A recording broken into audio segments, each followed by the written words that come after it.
Namaskar, here I am Devendra Sharma.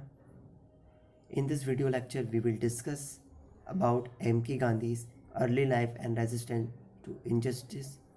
It is a part of English literature because we are starting English literature with this video. Let's start. Early years. Mohandas Karamchand Gandhi, also known as Mahatma Gandhi, was born in Porbandar in the present-day state of Gujarat in India on October 2, 1869.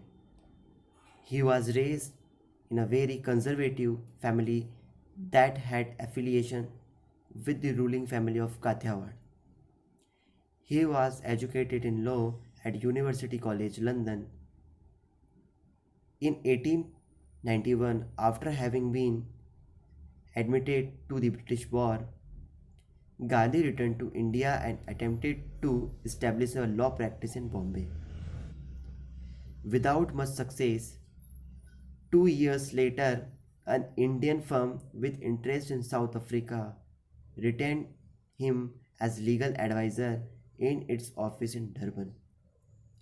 Arriving in Durban, Gandhi found himself treated as a member of an inferior race. He was appalled at the widespread denial of civil liberties and political rights to Indian immigrants to South Africa. He threw himself in the struggle for elementary rights for Indians. Resistance to injustice. Gandhi remained in South Africa for 20 years, suffering imprisonment many times. In 1896, after being attacked and humiliated by the white South Africans, Gandhi began to teach a policy of passive resistance to and non-cooperation with the South African authorities. Part of the inspiration of this policy came from the Russian writer Leo Tolstoy, whose influence on Gandhi was profound. Gandhi also acknowledged his debt to the teaching of Christ and to the 19th century American writer Henry David Thoreau, especially to the Thoreau's famous essay Civil Disobedience. Gandhi considered the term passive resistance and civil disobedience inadequate for his purposes. However, and coined another term Satyagraha.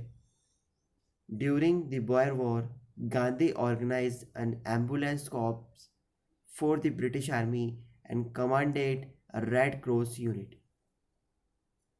After the war, he returned to his campaign for Indian rights. In 1910, he founded Tolstoy Farm near Durban, a cooperative colony for Indians.